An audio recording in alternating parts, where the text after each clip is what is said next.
Swan? Let's do some Shakespeare. Okay. So we are going today to we'll talk about the scene first, then I'll talk about the inspiration for it. Today we are going to do the most famous stage direction in all of Shakespeare. And if anyone wants to guess what that is in the comments, you feel free to go for it. And I clarified to Swan, it's not my favorite stage direction in all of Shakespeare. That is Jupiter descends on the wings of a golden eagle throwing thunderbolts.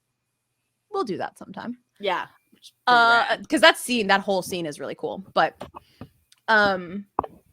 it's the most famous by far. And we're kind of going back to when we first started this series. We were doing just straight up monologues, and then I started doing like fuller scenes. We kind of went to that. We're back to one monologue today. Okay. So let me add it. Yeah. It is from The Winter's Tale, which is kind of in that same vein of Cymbeline when Shakespeare was getting weird. So makes sense that his good stage directions are coming from that period of his writing career. And we've got Antigonus, who comes in. There's been like a storm. He was on a ship. It, washed up on the shore. He's in a new country. He's got a baby with him. It is not his baby, but it is a baby that he has rescued from being put to death. As you do. As you do. Yep. Okay. So he's on this seaside, the seaside of Sicily. No, Bohemia. He's on the seaside of Bohemia, which is a landlocked. Bohemia. That's all I can think of. Love a good Rent moment. So the seaside of a landlocked country, which, we'll forgive Willie Shakes that one. And he says, "Come, poor babe." It's a bit of a long one, so I'll go through it and then I'll talk through it a little bit more. Okay. "I have heard, but not believed, the spirits of the dead may walk again. If such thing be, thy mother appeared to me last night, for ne'er was dream so like awaking. To me comes a creature, sometimes her head on one side, some another. I never saw a vessel of like sorrow, so filled and so becoming. In pure white robes, like very sanctity, she did approach my cabin where I lay, thrice bowed before me, and, gasping to begin some speech, her eyes became two spouts. The fury spent anon did this break from her. Good Antigonus, since fate against thy better disposition hath made thy person for the thrower out of my poor babe, according to thine oath, places remote enough are in Bohemia. There weep and leave it crying.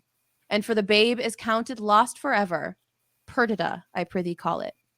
For this ungentle business put on thee by my lord, thou ne'er shalt see thy wife Paulina more." And so with shrieks she melted into air. Affrighted much, I did in time collect myself, and thought this was so and no slumber. Dreams are toys, yet for this once, yea, superstitiously, I will be squared by this. I do believe Hermione hath suffered death, and that Apollo would, this being indeed the issue of King Polixenes, it should be here laid, either for life or death upon the earth of its right father. Blossom, speed thee well. There lie, and there thy character, there these, which may, if fortune please, both breed thee pretty and still rest thine. Thunder. The storm begins. Poor wretch, that for thy mother's fault art thus exposed to loss and what may follow. Weep I cannot, but my heart bleeds, and most accursed am I to be by oath enjoined to this. Farewell. The day frowns more and more. Thou art like to have a lullaby too rough. I never saw the heavens so dim by day. Thunder. A savage clamor. Well, may I get aboard? This is the chase. I am gone forever. He exits, pursued by a bear. It's a long speech, but like, I always feel like when you're casting The Winter's Tale, Antigonus dies. This is Act 3, so middle of the play. Okay. And usually that's when like one of the most important characters dies. It's climax of the play. And I feel like when you're like looking at The Winter's Tale, you're like, oh, okay, yeah, there are these kings and there's these princesses, and there are all these characters who are like these meaty, amazing roles, and you don't really ever talk about, and like you don't hear the name Antigonus, and you're like, famous Shakespeare role, right? If this isn't one of the best roles in the entire freaking canon, because he's pretty level-headed, he doesn't do a ton. He just is an advisor for the king, who's a total maniac for the beginning of it. And then he comes out and he has this scene, and then he gets to sit backstage and drink for the whole rest of the play. Yes, ma'am. But this scene is so iconic, not just for the bear part, but like this whole speech. It's so good. Yeah. It's got ghosts. It's got superstition. It's got storms. It's got like Oedipus saved on a mountainside vibes. It is so good. And I don't think the scene gets enough credit because it's overshadowed by the bear stuff. That's fair. Nope, that's fair. But so basically we have a couple parts of this speech. We start, he's resting up on the shore, wherever, and then he starts talking about his dream. Now, for context in the start of the play, there are two kings, they're best friends, and Leontes, the king of Sicilia, is like, wow, Polixenes, you're my best friend. I wish you would stay here longer. You've only been here like 9 months. And he's like, no, I gotta go home, see my family. And Leontes is like, please, Hermione, his wife, make him stay. And Hermione is like, all right, Polixenes, just stay. And Polixenes is like, fine. So then Leontes is like, he said yes to you?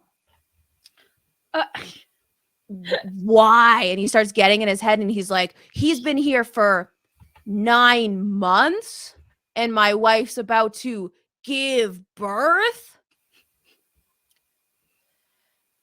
So you can see where that goes in his head. Yep. So of course he's convinced that this baby is not his. He orders for it to be killed. He orders his wife to be killed. She does die. Maybe. Oh, we did the statues. I totally forgot. I was gonna say, I was like, if this is the same Hermione, I was like, okay, I know this one. I don't know how that left my head. So no shame here. Because I talked about this scene and I'm like, couldn't tell you which play it's from, but this is the scene I drew. But yeah, so that's like, there's a happy resolution of this, obviously. Mostly. So Perdita, the daughter in that scene, is a baby in this scene. Okay.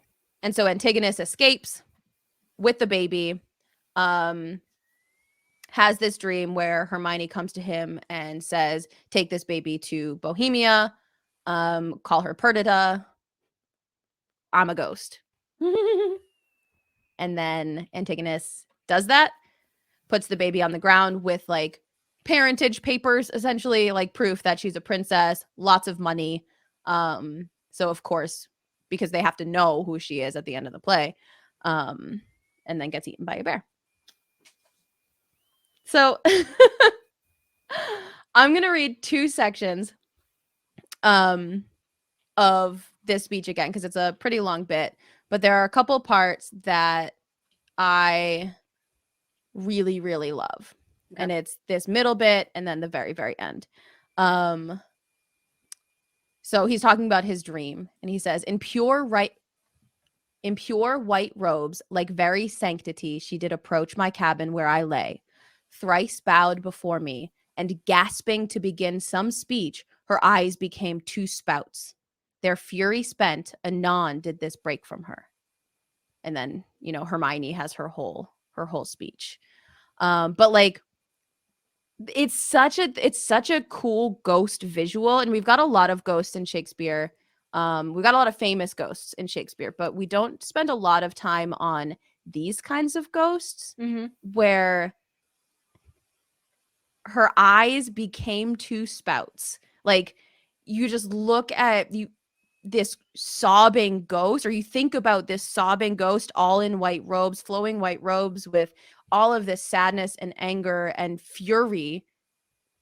And it's just like, hey, I had a dream that this ghost came to me and started bawling her eyes out. It's such a cool, unique, to me, ghost visual.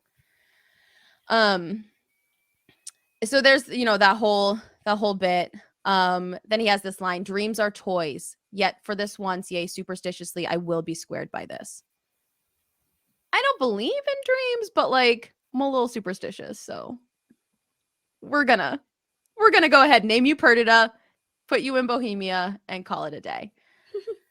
And then just these last few lines: this is the chase, I am gone forever, exit pursued by a bear. So that's our speech for today. I like it. Yeah. I am excited because we've got two distinct parts of this for drawing purposes. Or I guess to me we have two distinct parts of the dream and the actual baby stuff and the ghost, and then the getting eaten by a bear part. So I'm excited to see, in terms of like movement and timing, how this plays out in your mind. Well, hopefully I don't disappoint, because I have an idea, but we'll see. You could never. We'll see how we feel about this. But...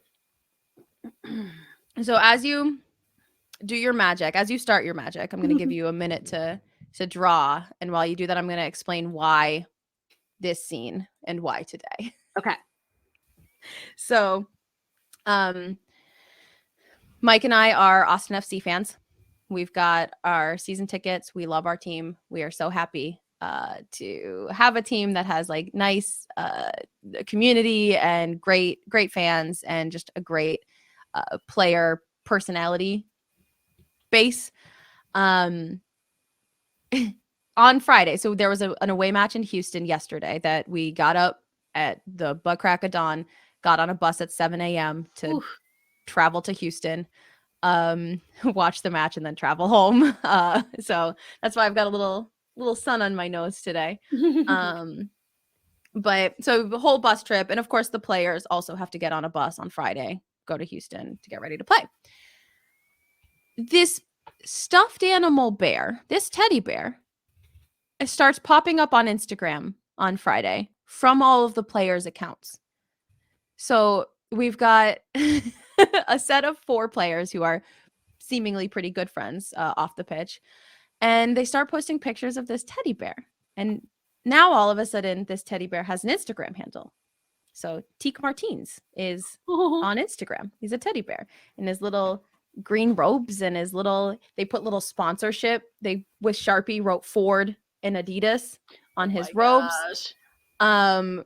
He obviously has a name. One of our players is Felipe Martins, which is why we think it might be like one of his kids. Okay. Teddy bears or something.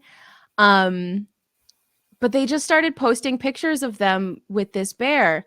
The bear's on the bus with the bus driver. The bear is drinking tea. The bear is these 4 grown-ass professional sports players in a row. You know how when you hold like a kid's hand in the middle of 2 people and you swing them up? The 4 of them with Teak Martins in the middle of that. Oh my gosh. It's insane. It's amazing. It's so cute. So of course, everyone has rallied around Teak Martins. Absolutely. They brought him. One of the players brought him into the pre-match, nationally televised pre-match interview yesterday. The bear is sitting next to him. He's like in the team photo after the match. He was on the pitch after the match. They're holding this teddy bear up, and all of us who were there are just like screaming for this teddy bear. Oh my God, I love it so much. I have officially messaged the teddy bear on Instagram. An to try and get an interview. Amazing sentence. So obviously the teddy bear has been on my mind today, and I thought that it would be a fun way to tie those worlds together with a bear on our Sketching Shakespeare. I like it. It's just like a perfect mix. I'm glad that I totally dropped the ball on promo this month, because I probably would have had a speech, actually a different one, and now this is the best. So that's a little backstory context on why this is the month for Exit Pursued by a Bear. I like it. Yeah. I am pretty excited about how silly it is. Well, and it's that much better when you've got the fully bought in members. Like, no, everybody is on board for this. Yep. And it just gives them such a sweet, like, I mean, you never know. Like, professional athletes are raised in a culture of aggression, usually the way that sports are pushed and the way that fans can react to bad playing or even mediocre playing. Like, there's so much pressure and there's so much like, especially in the US, aggression around professional sports and the way that the athletes present themselves. So to see these 4 men just take this teddy bear and run with it is really nice. It's a nice, whimsical, and they won. So it's not like they're, messing around with this teddy bear and also losing. Right. Right. It's just very sweet and it's very wholesome. And I love to see that as like an example for kids and an example for fan culture. It's very cool to me. Absolutely. So that's today's inspo from my end. And I like imagine you did not take a professional soccer teddy bear into account for your vision. Admittedly, no. So let's talk through your Okay, so it's a little silly, but I like it. Good. So I don't know why. Again, like so many of these things, I don't know why my brain goes to the places it goes to, but I just had this thought, and again, a source of inspiration I was not expecting. I got inspired by the Hangover movie, and so all I'm imagining is our lovely main character with the little baby in the papoose in the front, and he's wandering through Vegas, and Vegas worked for me in my brain because you could be by the water and you could interact with all of these crazy characters. So he could be walking and he's having this vision where, is it a dream? Is it real? Like, you could have people in crazy costumes walking past and you don't know if they're real or if it's just the strip. And so, yep, that's where we are at.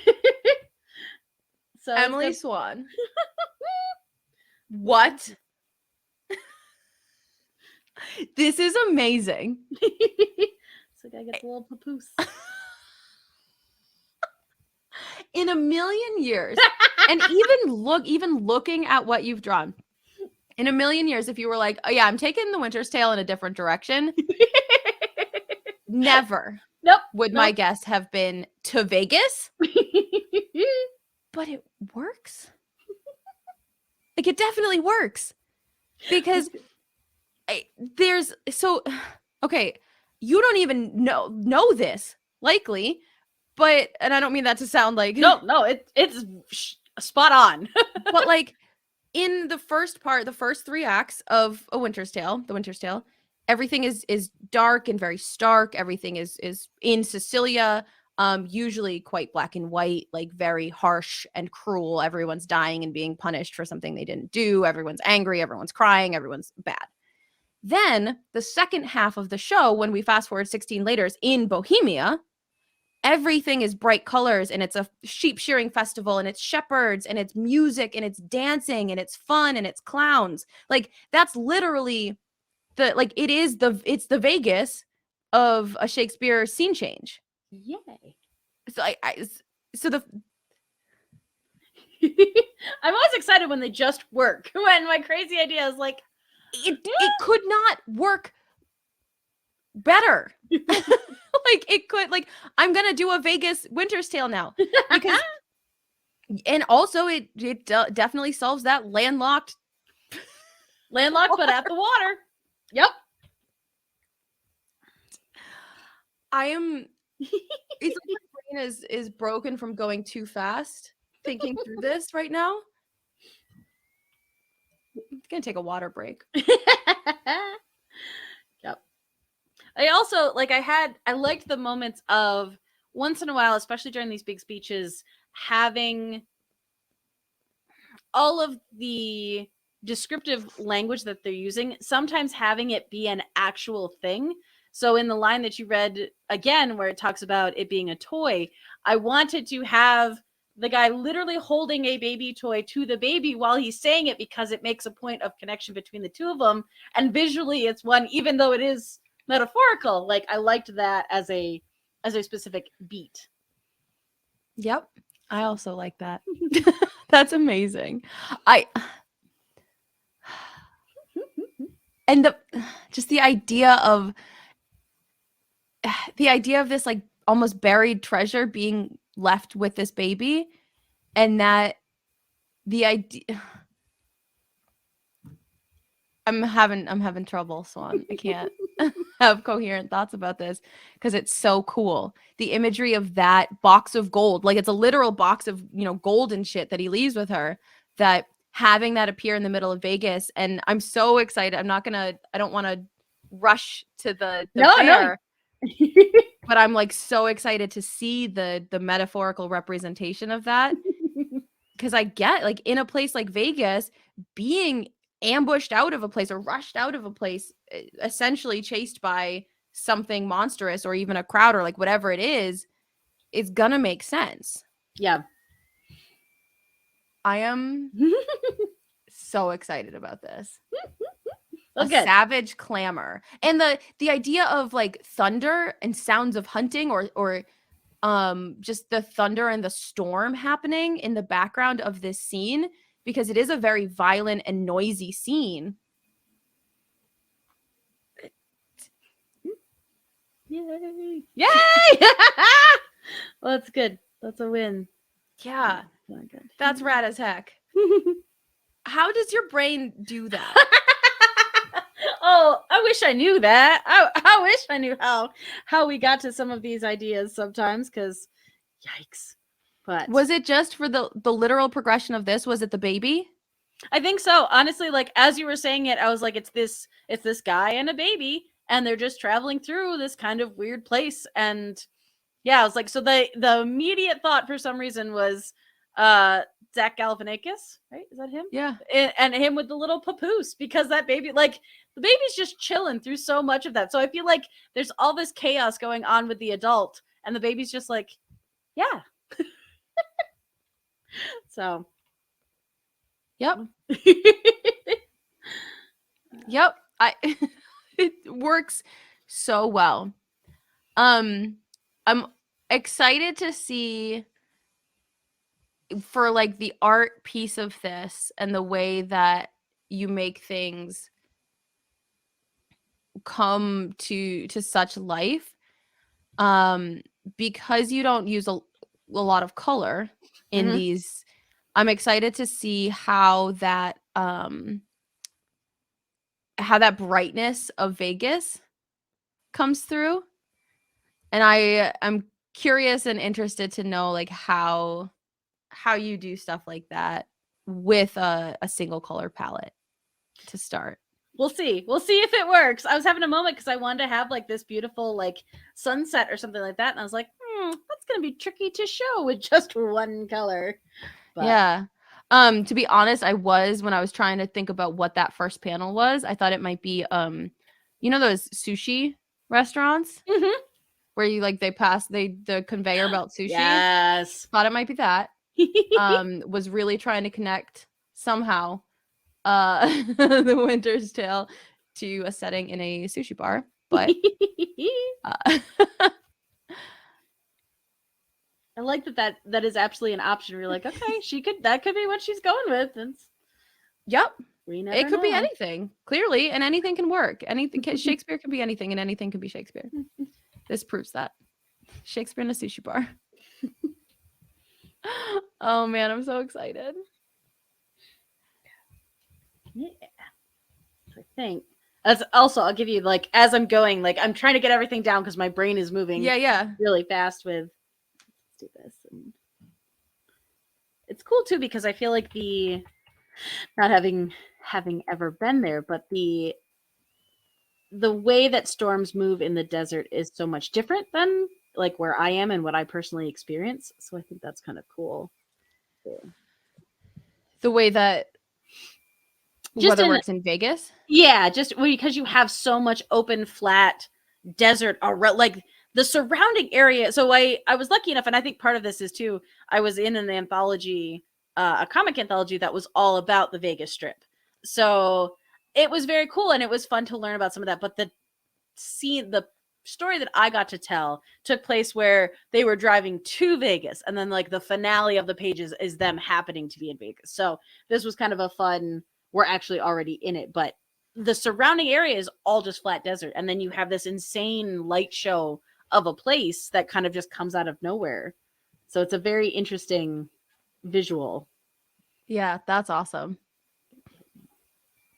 I also like there's cool stuff you can do with Vegas just in terms of modern day magical realism. And I think that the for all of its faults, the Percy Jackson film I think did that really well with Yes. the when they did the lotus flowers. And that is in the book. But I think that there was one thing that they portrayed well from the book to I was the gonna say, movie. for all the other things that they missed the visual on, hardcore, that one. Yeah. That idea of just like getting lost and the time suck that you go through. And like, again, I've never been there. Y'all watch In Addition every other Wednesday night if you want to know more about our experiences or lack of with Vegas. We did a whole episode on that. We sure did. But yeah, so experiencing that, I've been to small casinos, but just having no windows, having no clocks, having no sense of what time of day it is so disorienting. Not a great environment for retaining all of your faculties. No. Which obviously is their goal, but yeah, just stress. Just causes me stress. Yeah. Also, this is always the times where I kick myself, because in order to really have parts of these scenes play out the way I want, it means drawing a lot of people. And, you know, in animation or comics, anytime you're drawing a huge crowd scene, you're just like, why are there so many people? What did I do? Why did I do this? This is a bad idea. But it will be okay. Get it figured out. Are those squiggles shadows? Yes. Like the ones coming from the people? That's cool. Yep. So I want some different layer. I want this lightning to be the reason that you're getting shadows cast kind of that way. Cool. And what I'm thinking of doing is, so because the lightning just crashed in this scene, having this one be regular, having this one then get really dark again or something, and then have more shadows in this one. So even though you're not looking into the same direction where the lightning was, you're still understanding that lightning is flashing. Yep. That's cool. That's a cool way to like establish that it is lightninging, and then when you use that type of light, you know it's lightning, like, you know, it's something crazy. I was also thinking, as I was looking at where the lightning is and the columns that you've got there, how well Vegas works for something like this, because it has that remnants of ancient Greek or old Italian or like whatever the casino is trying to emulate. Mm-hmm. You've got a more classical setting. Yep. Like the first picture I was looking at had the, you know, it's got the Eiffel Tower in it, but some of the spaces around that are all architecture that is not new, and you know, it kind of fits in. It kind of works. Mm-hmm. But also, you know, admittedly, landscapes and buildings are my least favorite thing to draw. So why I do that to myself, I'll never know. But is that a car you're drawing right there? Yeah, my second least favorite thing to do. Yep. Just like, let's just do all of the things. Let's put them all in one. Might as well face your demons, Swan. Yes. Face them head on. Yeah. It's crowd scenes, architecture, cars. Yep. Did it. Winter's Tales got it all. Yeah. Can you imagine if someone was like, hey, we're doing a production of The Winter's Tale. It's got everything. It's got cars. It's got architecture. You're like, that's your focus? That's the takeaway you've got for this Shakespeare production? For real? Actually, The Show Must Go Online, which they did the entire canon in 2020. when they did The Winter's Tale, it was kind of a, I'm trying to, I don't really, it was like a modern, it was set modern, in like a, it wasn't like a James Bondy thing, but it was like a rich modern people. I don't know how else to describe it. Very like classy, elegant. Like everything was like black tux affair or black tie affair. Yeah. And there are a couple scenes where we've got oracles, servants going out to find an oracle and come back like they're being sent on this like discovery thing or whatever. And they had them in their cars, like driving to the oracle as the scene setting, which was a really cool just way to use technology and way to establish place and time. So it did have cars. Nice. I like that. Yeah.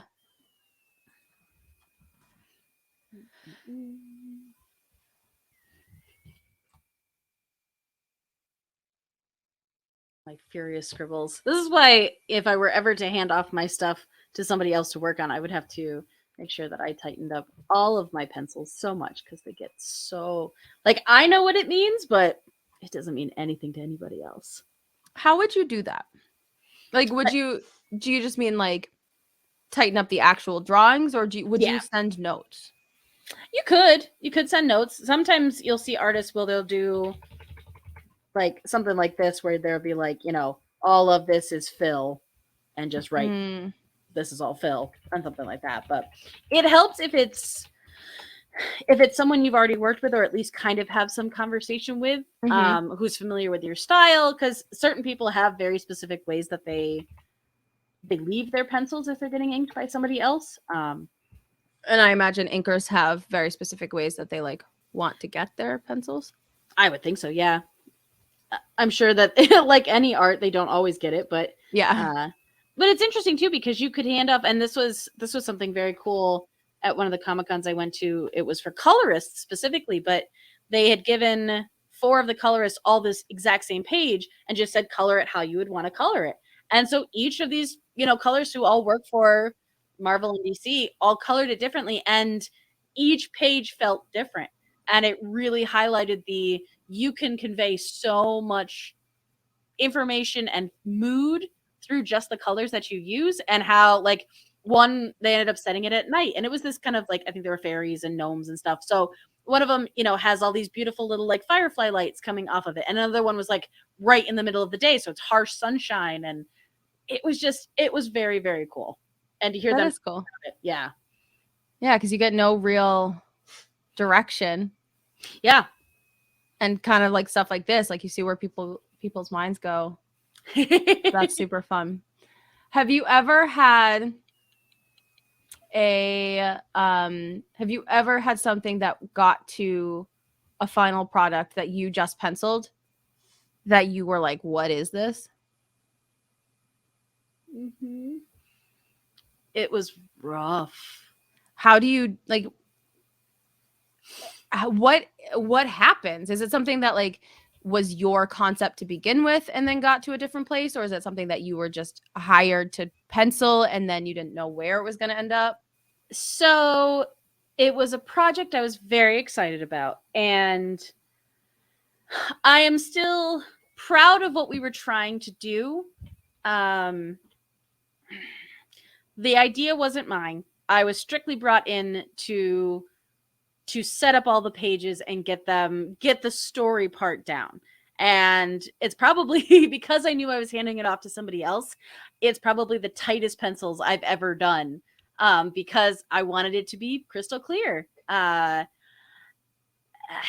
say that the person I handed it off to comes from a very old school comic book style of inking, which is great if you draw like Jack Kirby. I don't. What does that mean? So he's the big bad like granddaddy of the whole thing. Pull up something. I'm looking at like, okay, yeah. It's very like, even just like seeing his stuff is what I would say. I would look at that and say that's superhero comics. Exactly. Yes. Okay. So very much. Yeah. Let me share screen real quick. There's also something very cool called the Kirby Crackle, and that's how he drew like explosions in space and all of these really cool things. So yeah, yeah. So this is Etrigan. He's the demon. But like all of these cool lines that happen behind him, these really thick inks, like thick blacks. This is very much like this is all his stuff, but it's also bright colors. You can kind of see all of these little dots back here and all of this cool stuff. That's all Kirby Crackle. So Okay. yes, the way that you described it, it is when you think of an old Avengers comic, you're thinking of Kirby's artwork, especially this explosion stuff right here, like all of this and all the heavy blacks on Cap's muscles and Bucky's muscles and all that. So that's very specific Kirby style. Yeah. I didn't think I was going to, like, when you said it and then when I looked it up, like I didn't think there was going to be a level of recognition in that, but like it's impossible not to, it feels impossible even if you don't read comics to not have that association. Yes. So that's awesome. I don't draw like that. You, as you've now seen a lot of my artwork, it's not like that. And while I love heavy blacks, they have to be done correctly. And it has to suit the piece. And so you took that inking style and put it on my like very organic, really swoopy movement. It comes from animation. So I'm not used to having that heavy of blacks because that's not how you animate. And so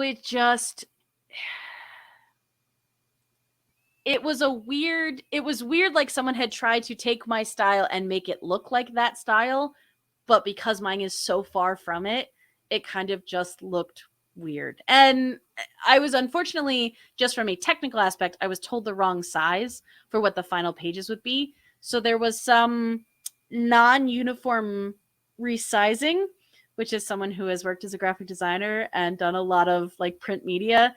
It's the kiss of death because some stuff got squashed and some stuff got stretched. And now all of a sudden these things that it was rough. I might have had a really ugly meltdown about it. Because then if it becomes something that you're not proud of, but your name's on it, and they want to show it around because, hey, look, Emily penciled this, and I'm like, yeah, I did do that. Oh man. So it was tough. That one was tough. You know, I was able to take my pencils and I self-published them in one of my sketchbooks that I had and I sold for a while. So that was kind of my like, okay, I have this thing. I still got to showcase the artwork that I did in the way that I wanted it to be seen. And, you know, now I know better for next time that maybe do some tests first or have more input or something. But yeah. So it was rough. Sorry, I didn't. No. No, you are good. It is one of those where I have been very lucky for most of the rest of my career for what I've done. Where usually, if I'm handing off anything, I'm handing off colors, or someone is just they're coloring right over my pencils. And I imagine coloring is less hard to, because all of those. Okay, so I guess that's so with that Jack Kirby style, all of the dark, heavy, like black lines come from the inker. Those wouldn't be considered color? No, I wouldn't consider them color. I'd consider them inks. Yeah. Okay. That's really interesting because they feel so much part. I'm trying to like imagine some of these drawings without color on them, like how they would look inked. Because there's so much black. Yeah. And you'll see if you search for like Jack Kirby pencils, you'll see a lot of them where he went in and shaded a lot of it in with his pencil. Yeah. Yeah. Yeah, I've got like befores and afters like of pencil and ink. That's pretty cool. And how even his pencils have really, really dark, thick sections of Oh, it's really interesting. Yeah, I wouldn't have thought about with as much as I've learned about comics, I wouldn't have thought about style being I don't know how I'm trying to like contour as well as like a style to me is like, oh, I can recognize that as a Swan drawing, or I can recognize that as like the different styles of, you know, shape faces or features or line harshness or whatever. But there's so much contour is the only word that I have in my head right now for this with all those dark lines. I wouldn't have thought that that's something you could do with pencil. Yes. Yeah. So another one, the person I always jump to who is a more modern artist, but who is known for it, is Mike Magnola, and he's the guy who does the Hellboy comics. So he is incredibly heavy with all of his black inks and heavy shadows and all of this. And again, you see it in his pencils. So it is an interesting. The pencils have a different feel, but the inks are specifically his style. So through the style he uses in his inking, it also defines and kind of informs the viewer. And that's one where you could have it in completely black and white or in color, and that style and I don't want to say notoriety, but what tips you off that it's him is very specific. Hey, I just want to call something out here real quick. Who's that artist you just said? Mike Magnola. One more time. Mike Magnola. Give me that last name one more time. No. It's pronounced Magnola. Oh. Which when I Googled it up and I saw the spelling, I was like, oh, it's like Craignola. And so I Googled how to pronounce it because I don't know, like if I were lazy, people would just pronounce my name Craignola because that's easier to not correct people. And he has a tweet that says, "Hey guys, it's MIN-YO-LA. Just saying." And that makes me really happy because also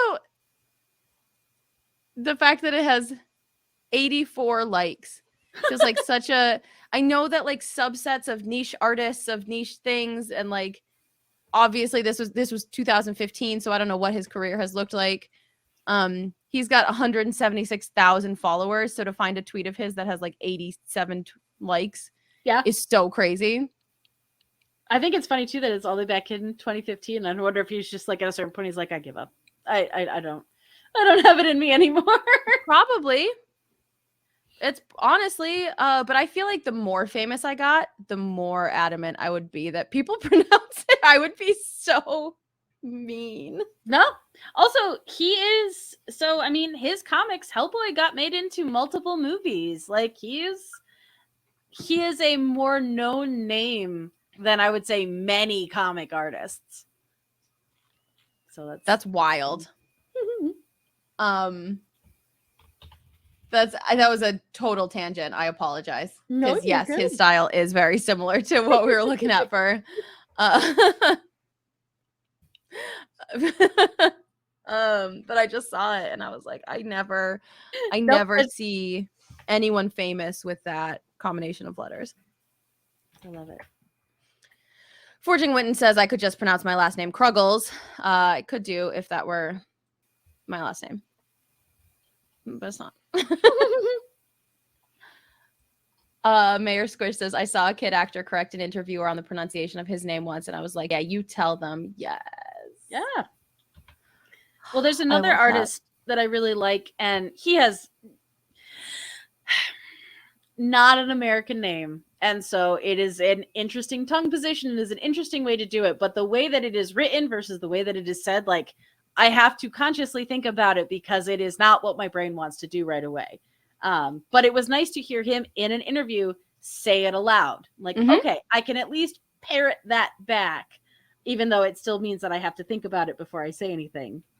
Yeah. I think it's a cool, it's always cool to hear celebrities or whoever pronounce their own names. because so much of it, and this is something that I do with students as well, or with podcast guests, is I'll have them, before I try, I'll have them pronounce their names for me. Yep. Because it's a too often, even if I'm close with pronunciation, more often than not, kids will just be like, yeah, that's it. Even when it's not. Yeah. Because it's easier for them to just say sure and answer to whatever. But like name pronunciation is so important to me that I want to hear how they pronounce it first. And then I can take it from there, because I don't know, you deserve to have your name pronounced correctly. Yeah. Yeah. No, I'm the same. I would rather go into my class because I have a lot of students who have very unique names. And I was like, say your name how you want me to say it. Say it how it's pronounced, so I'm not just making it up. Exactly. That's not what I want to do. We were on the bus yesterday and they took attendance, and they were like, write your first and last name down on our attendance list or whatever, so we know that we have you here and after every stop. And Mike was like, oh, I can't wait till they start reading them. And we were in the first couple seats, and so she's like, yeah, Mike Ellison, and then she starts Stephanie, and I was like, that's me. And Mike was like, you took that away from me. You took that joy from me. Oh my god. Yeah. Bean, I'm curious to know what is mispronounced, and if we're mispronouncing it, let us know. Yeah. Also, I've known you as Bean for so long. I'm pretty sure that's usually what I refer to you as, but even because he says for his first name, but I would pronounce it Winton. Yeah. And I understand that that's the Winton is likely more correct, and I should shove my Minnesota what do you call him? What do you call it when you drop the middle consonant? Linguistics lesson. There's a name for it.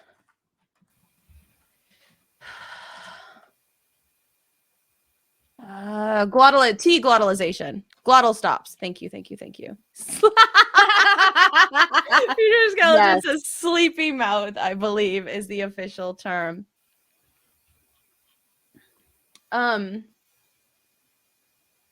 So this comment is hard for me. Obviously, we're on the internet. I imagine it's saying, people will say it as Winton or Winton or Winnin. What's the correct pronunciation? Bean. Now I must know. But yeah, glottal stops are a real rough habit to try and kick. I got made fun of a lot in the first season of Adventure Incorporated when Anthony kept putting buttons in the freaking rooms. Like, stop making us push buttons if you're going to make fun of me for the way I say button. Oh, yeah. Is it the Y that people mess up? Because with Mike, I would say like the win, WIN. Winton. Buttons. I didn't say buttons. I would never say buttons. I would say button. You're recreating a false history. It's literally on a podcast. You go listen to it. I say buttons. Check the taps. Check the chaps. It's not tapes anymore. Check the taps. Well, Winton, I will try. Next time I see you, I'm gonna make you pronounce it for me so I can get it right. Because I definitely understand that feeling of like I don't care anymore. But god damn it, I care. I care too much, probably, about the way that people pronounce my last name.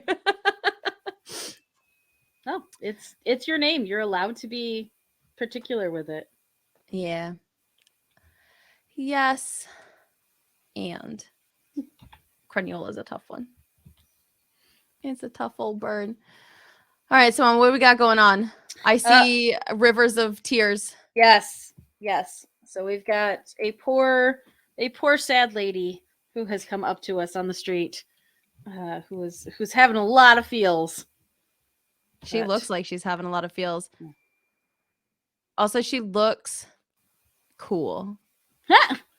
Like, I know, like, it's a ghost and slash person slash hallucination, maybe, slash any number of those things. But she looks very, like, noir, like film noir. Oh, good. Damsel in distress kind of character. And I'm ba-da-ba-ba-ba. You're loving it? Yep. Sure am. Also, I love this baby. I'm having fun. And that's again, it's the I know we've talked about it and I can't remember exactly what we were saying, but it's kind of having something that you follow through the scene that can also be in place for the audience. So you have the fun baby who's just like, because their facial expressions can be separate from the scene, like you can have them being, just really perplexed by this woman who came up to him, and you don't have to have them be afraid. You can kind of just have them stare and wonder because there's so much happening that they're not understanding. And, it's kind of nice too. I feel like this is the having props on stage as an actor. If you're giving a really long monologue, like you could just stand there and say it all. Absolutely. But I feel like for you to be able to move around the stage or interact with something, like even stand and hold the back of a chair while you're having a moment, like something like that gives you just a different feel in the scene. Yeah, it's so hard to stand and deliver monologues, like without anything. Even just sitting on the floor is a much better alternative to standing.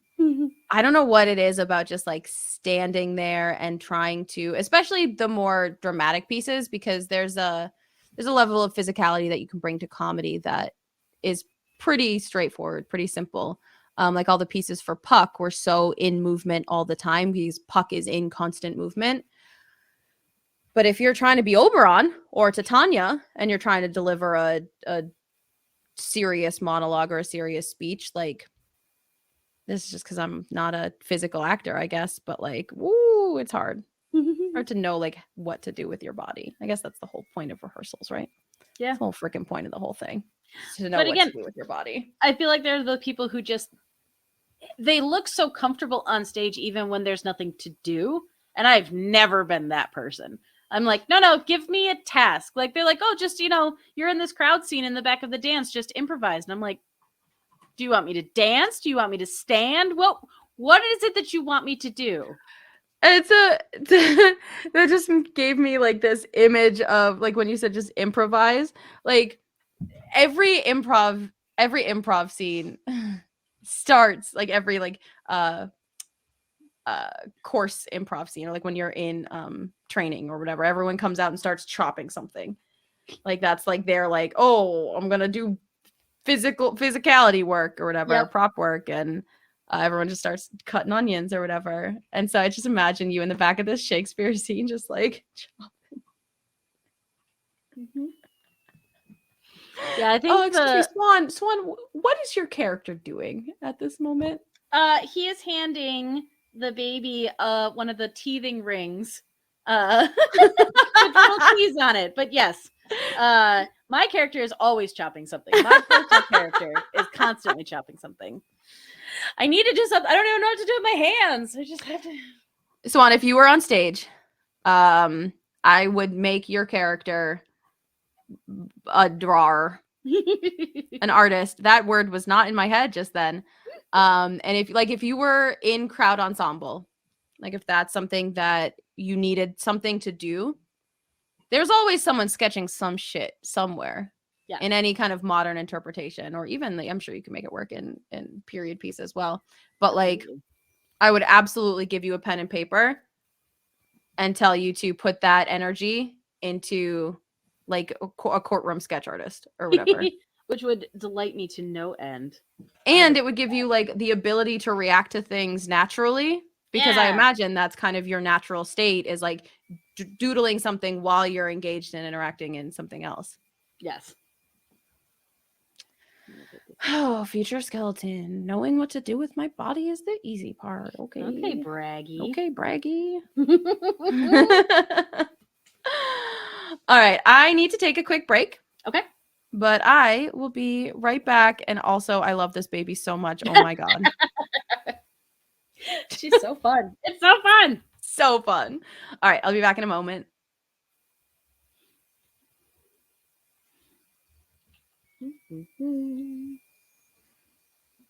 I've also gone off the rails and just literally drawn everything on the same layer. So this is exciting.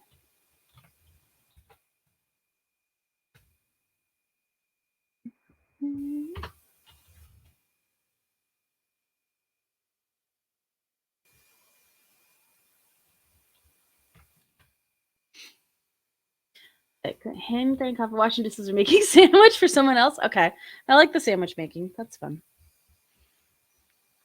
Yeah, I feel like for most of my, I'm gonna say background work, it's usually townsperson doing random town activities. So you're walking around and you're interacting with the vendors, and that's your purpose for this scene, while the main characters do stuff.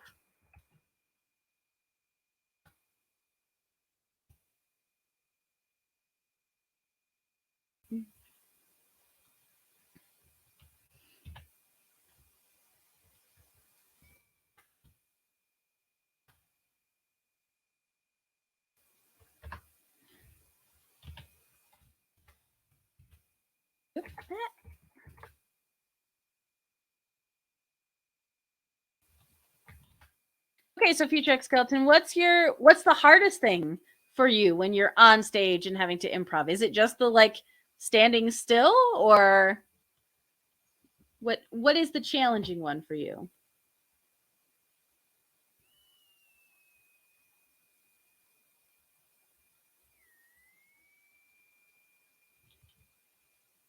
I assumed that. That's why I wondered if, like, the direction was you have to stand perfectly still in this scene, and if your head just exploded.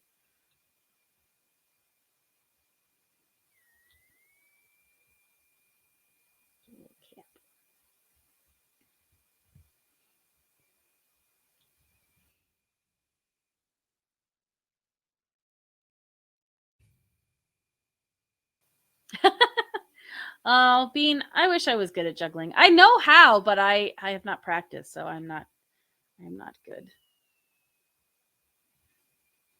All right. What did I miss? Bean juggles. Hello. I juggled. I also juggle.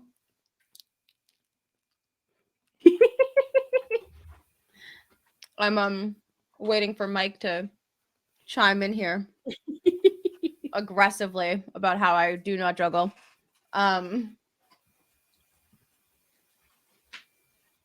We have our engagement shots on Thursday night. Aww. And we were in the park and there were sticks, and I was like, Mike, I can juggle. He was like, I didn't know you could juggle. And I was like, well, I can. I think it's just because they were sticks. They weren't like balls. Yeah. Right, Hang? Also because I can't juggle. Mainly the first one, though. Really nailed it, though. Could you... Wait. I think I'm... Actual juggling. I was conflating with improv juggling. And I was like, I feel like anyone can improv juggling, but I hope so. But hey, you know what? Certain things are difficult for some people, but like that one feels like something where you could even almost like less is more. You could kind of give us an idea. But less is more. Less juggling is more productivity for everyone else in the room. I can juggle 2 balls. And that is a thing, even though Mike will say it's not a thing. It's a skill. It is a skill, and not everyone can do it.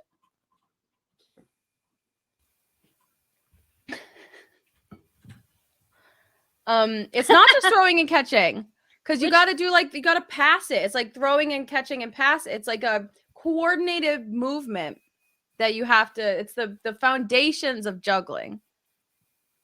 So, yeah, out of here with your sass. Out of here with your lack of appreciation for my ability to juggle 2 balls. Also, I feel like throwing and catching are vital components to what makes the juggling. So, no, Whitton, get out of here with your 2 balls in one hand. Oh my goodness. Praising I had to ask, what's the phrasing for a picture?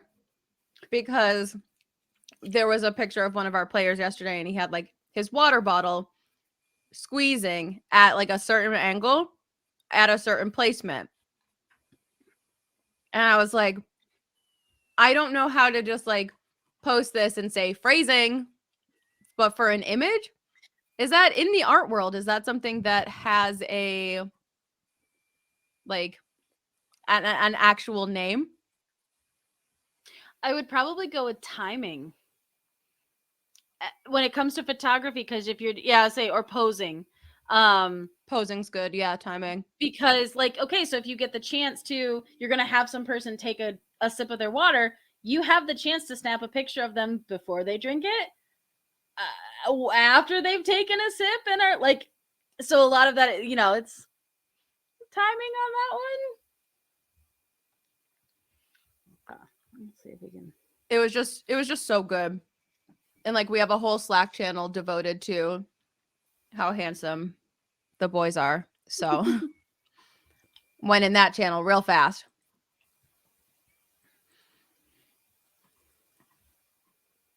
Timing doesn't have the quite posing, doesn't have, the phrasing is so iconic. Yeah, which honestly, if I was doing shorthand, I'd probably just say phrasing, because everyone knows what you mean.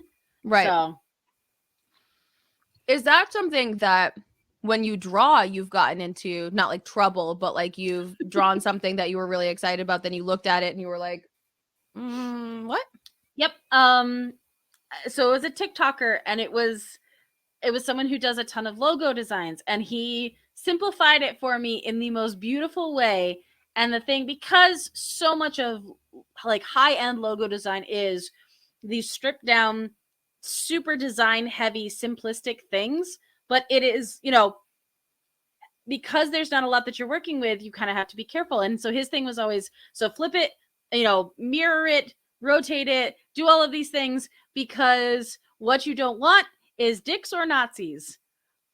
And the simplification of it, I'm like, no, because the number of logos and design elements that are unintentionally dicks is a lot. And then, there are, unfortunately, because any sort of circular repeating pattern has the tendency to be something that looks like a swastika, which unfortunately was a design element before the Nazis got a hold of it, but now it is so tainted as a design element, you can't get away from it. So it's, no, you're right. It wasn't always this way. But in our current world, there is no way to do that graphic design element without it being Nazis.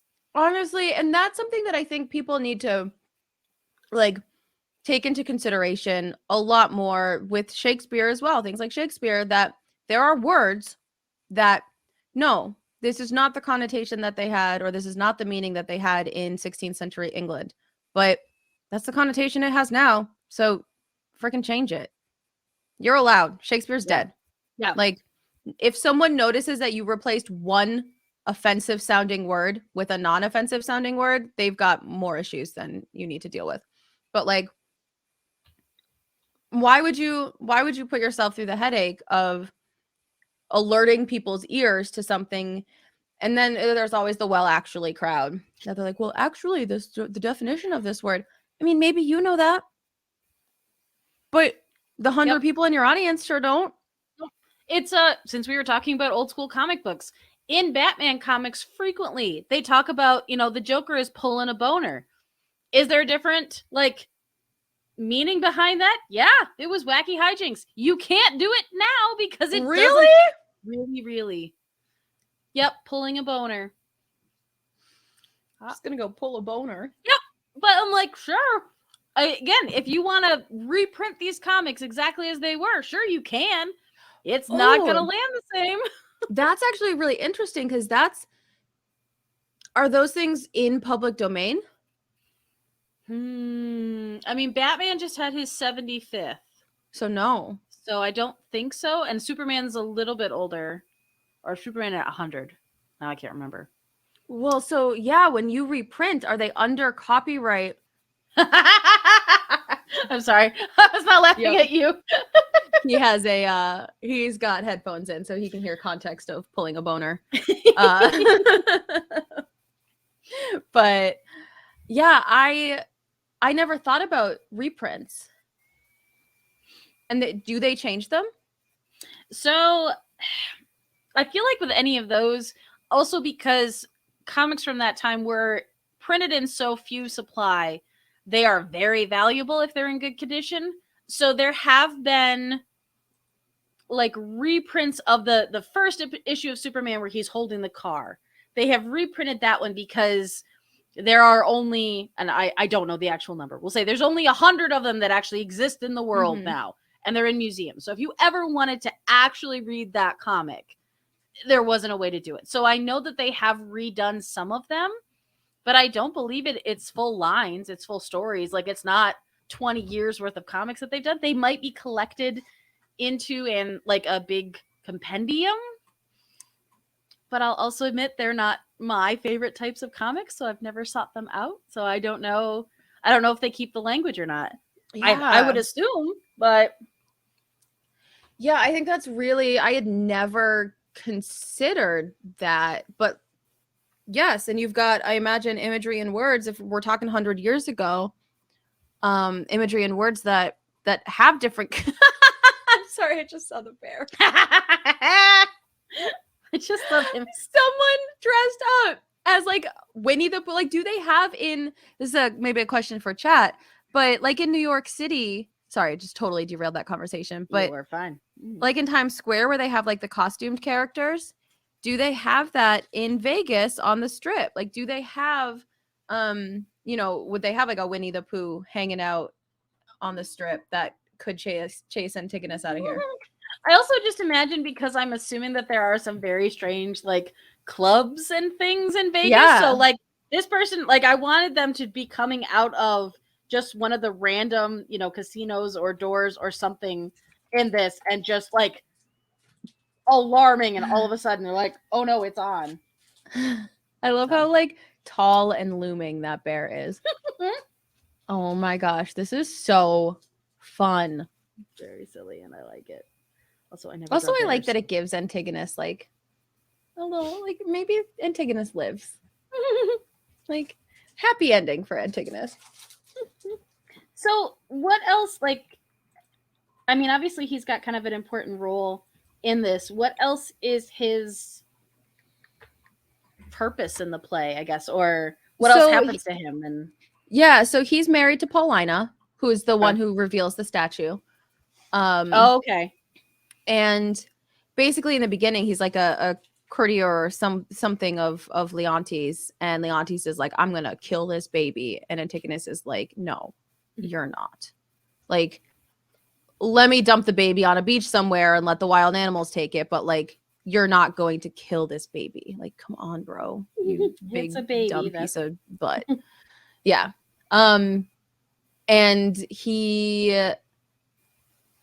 that's pretty much like a lot of what he does. He like talks Leontes down a tiny bit here and there, in like little subtle ways. Like, he's not able to like outright defy Leontes, but he like kind of gets Leontes to make some concessions that are a little less aggressive than his original intentions. Okay. So he's kind of a voice of slight reason, which is cool because he's married to Paulina, who is like the biggest voice of reason in that play.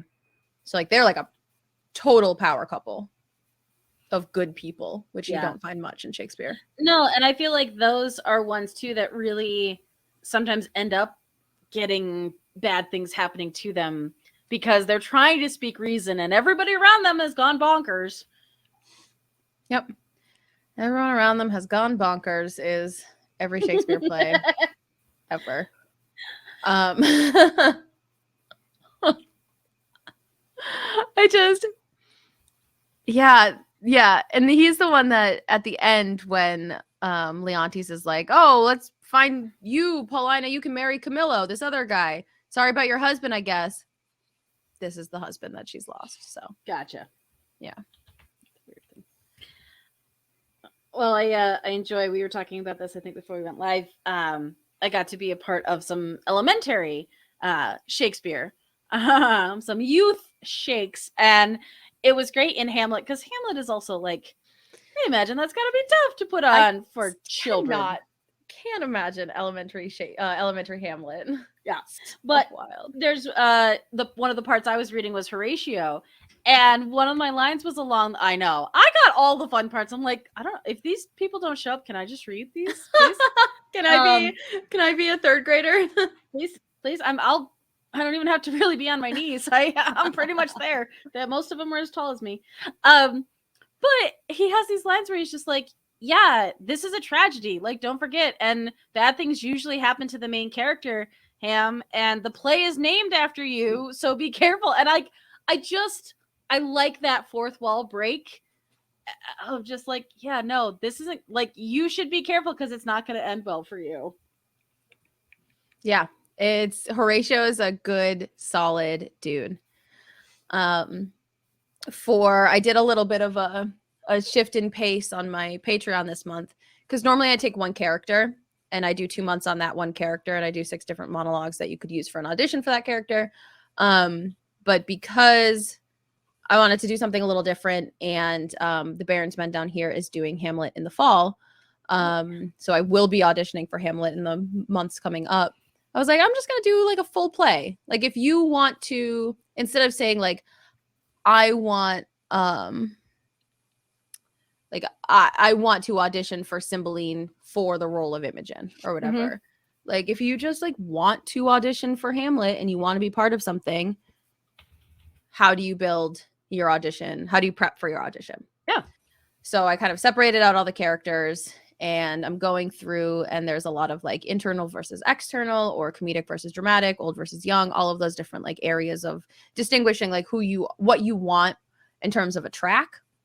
So like in this like young, serious, emotional column, you could either be auditioning for Hamlet or like Francisco, the guard at the beginning. Like you've got kind of a range of part sizes, but the same general demeanor.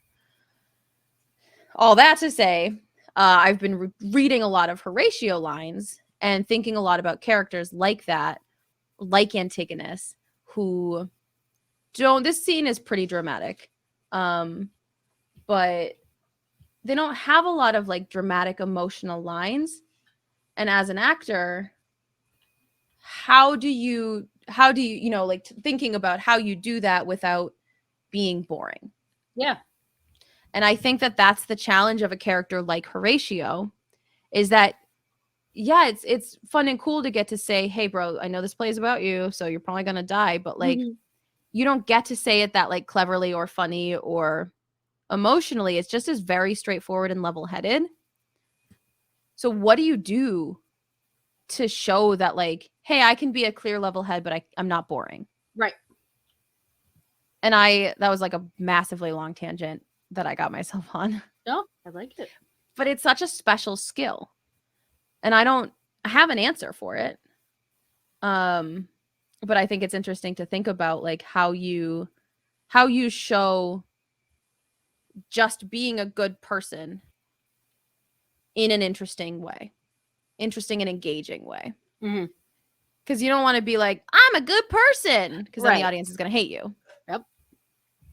So I don't know. Internet, what do you think? How do you be a good person and not be boring? And I honestly think the answer is you hire a comedian for those roles. You cast a comedian. Yes, I agree completely.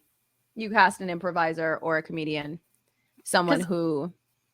They have to be able to make the audience like them within the first couple of minutes of their set, or they're not going to make it through. So I feel like that specific skill. Groove is life. You're not boring. You're not boring at all. And Mike says always cast improvisers and comedians. And I mean, I agree.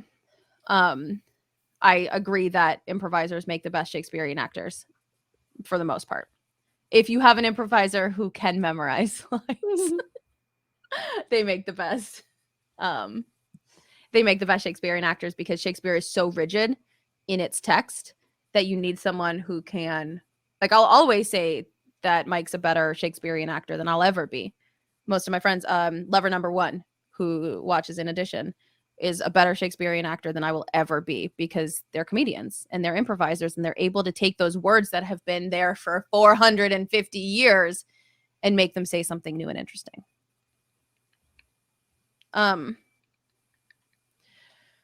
Mike says that I think it's so much easier to go from comedy to drama than the other way around. And I think that's absolutely true. I agree. And honestly, for the specific things to what I do, I think it's the same when it comes to dance performance a little bit. It is, you can baseline teach everybody technique, but if you have somebody who already knows how to face and how to perform and actually like emote, like they can play any character and you can get them to play a dramatic role, but it's very difficult to take somebody who is only dramatic technique and then try and make them be funny or light. Like sometimes they just don't perform it. So yeah, it's interesting. I think what's interesting about comedians and dramatic Shakespeare also is that almost all of his villains are super charming. Or like liked by some amount of people, whether that's the main character or not. They most of his villains are villains because they convince people to do bad things. You can't convince people to do things if no one's listening to you. Right. Like if you're just a broody emo boy, that's why Hamlet is so interesting because nobody listens to Hamlet because he's a broody emo boy. So if you're playing those villain, like those really like dramatic emotional characters, being able to, yeah, I don't know. It's, and obviously I'm like thinking through this while I'm saying it, so it's not really coherent, thoughtful ideas, but I do think comedians are just better. Yeah. Well, and I always come back to too with so many of the people interviewed always talk about how they'd rather play the villains because it's fun, because it's dynamic. And I think it goes back to, it can be very difficult to be the voice of reason and the just good person. Because like you said, how do you play that? Yeah. You don't have some masterful plot. You don't have some specific, like, you don't get the maniacal laughter. Like, you're just like, hey, I really support you. And then you hug them? Like, yeah. Well, and like, Shakespeare wasn't super great at writing personalities into his lines. So characters that even like beyond voice of reason, characters who are meant to be comedic, like you've got your Rosencrantz and Guildenstern in Hamlet, they don't say anything funny. They're comedic roles because I guess that's where you put your character actors, you know, like in a play like Hamlet. You've got the Gravedigger, which is very funny because it's got puns. Yep. But it's energy of the performers. It's not the lines that's doing it. Yeah. Yeah, because well, like you said with Gravedigger, Gravedigger specifically, by taking the language and having puns, I could create a character from that.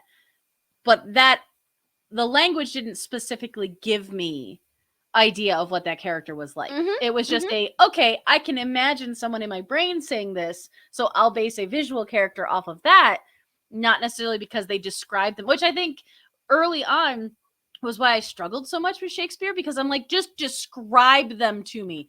Just tell me something physical about this person so I can identify with them. Yes, every time we talk about the Gravedigger in Hamlet, it is like we're talking about a monster truck. So that's yes, Mike. I love it. But yeah, And I think that's obvious. Like, I think that's one of the reasons that people still do Shakespeare, because there is no description. Yeah. And so it can be frustrating for actors and artists and anyone who's trying to interpret it. It can be like, because it's become this thing that people just do, it can be frustrating to not know how to have like easy access entry into it. Like, you have to have your own ideas. And a lot of like the workshops I do focus on making choices, whatever those choices are. It doesn't matter if they're bad. If they're bad, I'm going to change it. But like, as a director, I'd rather you come in guns blazing with a Vegas take than, than just like stand there and say the lines. Yeah. Yep. Okay, so this was fun, and I say this because I think, I'm going to amend my previous statement. I was going to say it's one of the plays I know the least about, but it's not that. It is one of the more well-known, famous Shakespeare plays that I don't know a lot about. Like, I hadn't heard of Cymbeline. I hadn't heard of Winter's Tale. A lot of these, they are known, but they're never talked about. But Othello is talked about. So I was curious about, when you were talking about villains being charismatic, does Iago fall into that? Like, that one I'm curious about because I know so little about the play. So here's the thing. Here's the thing about Iago, and it's the same thing as Richard III. He looks at the audience at the beginning of the show and says, hey guys, watch me convince Othello that his wife's cheating on him. Everyone's gonna die. It's gonna be hilarious. And the audience is like, yeah, we're gonna watch you do that. And the audience like becomes complicit in this, because Iago talks directly to the audience for the whole thing.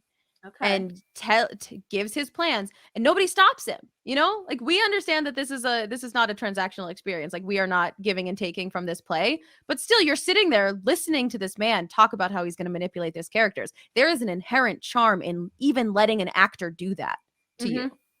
And so I think that outside of the actual events of the play, the fact that these characters have direct asides to the audience, and the audience is still like, yes, do it. There's something powerful about that. Okay. In the play, there's nothing explicit that says anyone likes him. But Othello listens to him. He trusts him. He's able to, he's been passed over for a promotion, which is the initial stick up his butt, besides the also blatant racism. That he is able to get people to do things. I don't know. He stands there, he insults his wife, and everyone laughs. Ooh, is it a poor Amelia? Amelia's the best. I don't know. I don't know if he's likable. Everyone says they hate Richard III, but like, he also tells people directly that he's going to kill them, and they don't believe him. So like, what is it that they don't? And there's like I don't know. With Othello and Richard III, there are also like race and disability elements that affect like the way those characters are believed, because Richard III, as a disabled character in whatever hero iteration that means, historically or performance based and character based, his body is commented on through the entire play as disfigured. So hunchback is the traditional term used for it, which obviously there's been a lot of like critical disability studies looked into about it, but that's where the source of his evil comes from for other people. Other people are like, oh, he's disfigured, so he must be XYZ. And there's a lot to be talked about in that space, but it's also why people are like, oh, they don't believe him when he says he's going to do these evil things. That's interesting. So I don't know. And I don't know if Iago, because the character that he is quote unquote against is black, that's why they will believe Iago over Othello, or why Iago has such power and control over everyone in the space. I don't know. There's a lot kind of more to it, but Okay. No, that's interesting. And that's again, stuff that I was curious about, but knowing so little about the play. yeah. Yeah, it's an interesting the relationship with the audience is the thing that fascinates me the most, though, because like obviously if you've agreed to go watch a Shakespeare play, you're not going to sit there and be like, no, Iago, don't. Right. But also, why not? Yeah. Well, and I wonder if it's very much the Loki thing, where there's that part of like you're almost a little jealous because he is the god of mischief and he's doing all this terrible stuff, but he's having fun, and secretly you're like, that would be kind of fun. So, yeah, Mm-hmm. pushing. Mm-hmm. And it makes the audience complicit, which I think is really fun. Yeah. No, that's very fun. But again, if you don't have someone who is even, you either have to be actually likable or you have to have them love to hate you. Like, I don't feel like you can kind of just hope that you get them. It's why Tom Hiddleston is so good. Wow. Because you love him. It's like it doesn't matter what he does, how evil it is. The audience is going to be team T Hiddles. Yeah. Yep. So with casting, that's why I don't know. That's why I think that I don't know if I obviously he's just a brilliant actor, but like I don't know if Tom Hiddleston is a comedian or he does comedy. I don't know what he does, but no, his always felt to me like he just had really good stage training. So he had really good timing. Well, he's classically trained in Shakespeare. So yeah. So I feel like that's the, you get just enough so that you're not specifically a comedian, but you have an understanding of timing, which distilled down is very much what comedy is. So and natural charisma goes so far, far for villains.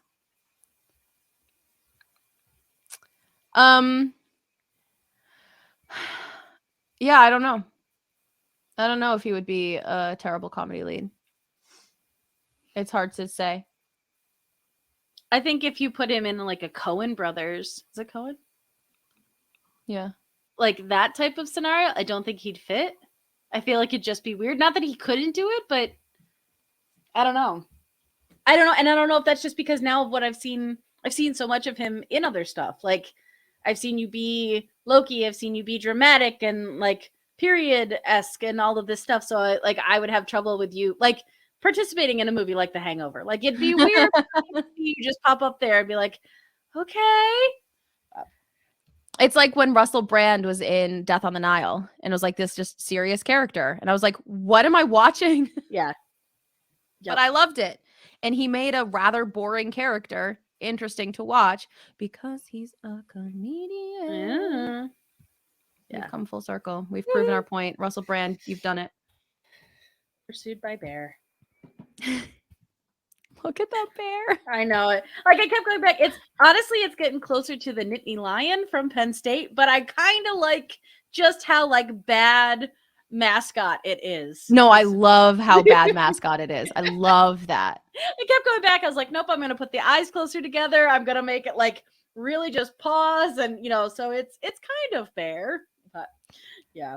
Also, I was having a moment where I realized I was like, oh, we're tapping into probably a more recent cultural thing of the Mandalorian and Baby Yoda. Like that's very much like yes, Mayor Squish. Oh, there's the thing. Zipper from Animal Crossing. Very much inspiration for this. Yeah, wanted it to be creepy. But yeah, so you've got this kind of like burdened with purpose guy taking care of this baby and going and having hijinks happen. Like, yeah. Everything is Shakespeare. Antigonus and Perdita, baby Perdita, having a like hijinks movie is so funny to me. Yeah, I would enjoy that. I'm very much into like modern movie adaptation mode today. We did a P2M recording this morning, and it was like the one character you would save from all of Shakespeare, a character who dies who you would save, which was a really cool thing to get to chat about. Oh, I'm excited for that. Yeah, but I was given a character who is hard to redeem. And so I had to like work myself up to it. But I ended up with like a First Wives Club. I was like, okay, let's say this character ends up in this position. Her husband stopped listening to her, but she lives. Now we get to see the sequel. I know, spoilers, sorry, but I didn't tell you who the character was, so you listen and find out. Laugh all on Thursday. Just that she's female. Yeah, but yeah, and then I was thinking about the First Wives Club and how much I love that movie. That's so good. Even though Diane Keaton wears pantsuits all the time. All the time. She's got one look, but you know, it works for her. I couldn't remember her name. So this is Inside Baseball on the podcast. You'll hear me say, yeah, it's Goldie Hawn, Bette Midler, and high-waisted pantsuits. Yep. And then I remembered her name. But it took me a second. I was like, where is the name? And all I could think about was high-waisted pantsuits and minor freakouts. Yeah. I just love how I was young. I was a child when I was watching that movie. And for some reason, it really just, this resounds with me. I'm like, okay. Yes. I don't know why, but okay. Because that movie came out in 96. So I was 10. Yep. Watching that movie. Because we watched it when it came out. We didn't go to the theaters or anything, but we had the VHS. We rented it. Yeah. So yeah, 10-year-old Steph was like, "You don't own me." Yes. And it definitely explains a lot. It really does. It poisoned Sarah Jessica Parker for me for a long time because she's the bad guy. She's not really the bad guy in it, but she is so mean to Bette Midler that you're rooting for Bette Midler, and you're just like, no, I hated her for a while. I think it is truly one of Sarah Jessica Parker's best roles. Far and away, just the amount of fun you can tell that these actors are having with each other. Yes. And obviously she is a, not nice character in the movie, but oh my God, everyone's just having a blast in that film. And they're so the scene where, he's pretending to do interior design and they're out on the scaffolding. I'm like, this is a hijinks movie. It's just insane. I want to watch that movie again. Yep. It's on my list. Mike, have you seen it?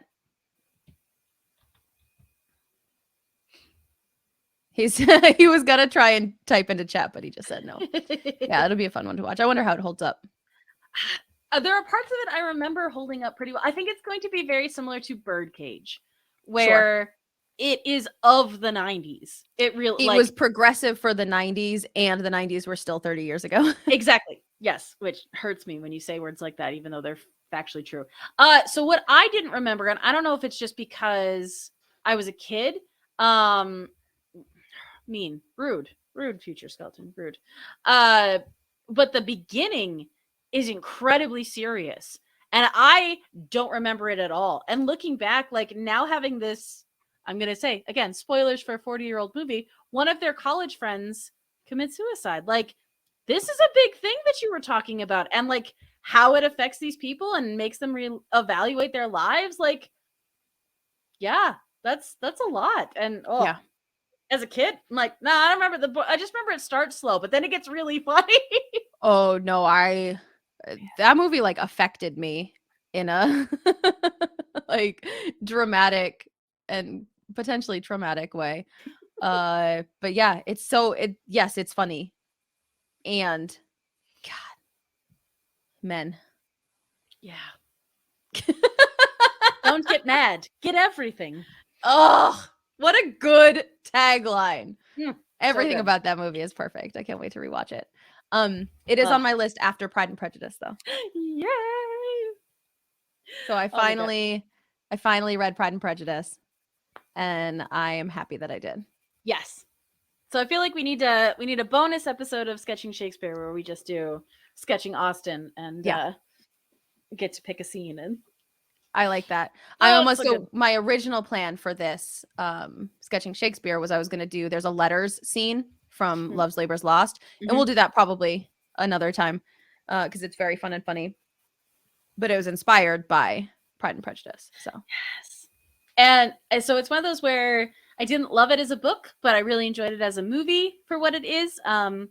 It's the movie called Jane Austen Book Club, and it's just a group of people who get together and read Austen, and hijinks ensue. But there's a great moment where one of the characters says that she likes that Austen always gives the male characters a chance to explain themselves through a letter.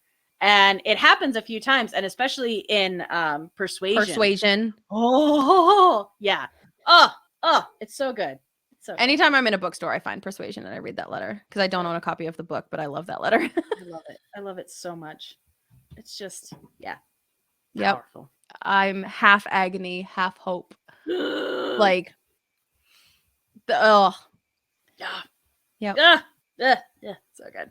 It's so good. I like him as a character. That Persuasion is very interesting to me because I feel like, so it's the last one. It's the last one she wrote. And it is a level of maturity in a lot of the characters that is different from some of the other plays. Books, novels. You still have immature family, you have immature relatives, you have immature people in it, but the weight of the main characters, they actually feel like they are more grown up, that they've lived through these lives. Like Anne and Wentworth are older characters, even though, they're in like their late 20s. They're not old, but they're old for the time. Anne is past her prime. She can never be married because she's almost 30.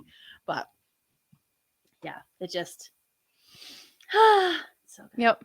It's so good. All right. Look at this bear. Bear. I love this. This is such a good, and you know what I love about this is that it tells a story without any of the words. Like, I know the words and I know where each section matches up with the text, but it doesn't even need any of them because it's a wild story, but it is. No, it's very strange, but yeah, I like it. I love it. Exit pursued by bear. Y'all, thank you so much for joining us today. This has been a blast. Thank you. Yeah, this is awesome. And then we're back. We actually are back this month again. Yeah. Right? Sorry for basically missing April. April was April was bonkers rough. month. April was rough.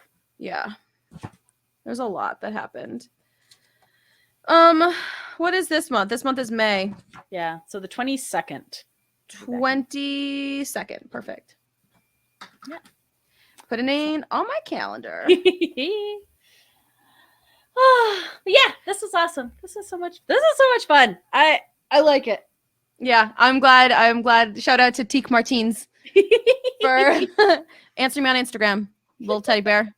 Do it, I dare you. It hasn't been seen yet, so I'm holding out hope. Okay, that's good. Yeah. Can you turn scene receipts off on Instagram? I don't think so. Okay. All right. We'll but see. Elder millennial here, so don't quote me because who knows? Right? The youths might know, but I don't know. Youths, let us know. Can you bypass that? Because I know you cannot send read receipts to texts, but yes, I think you have to have. I think since it's owned by Facebook, on Facebook Messenger, I don't think there's a way you can turn that off. So I don't think it is on Instagram. But okay, yes. All right. Well, fingers crossed. I'll let you all know what happens with this bear.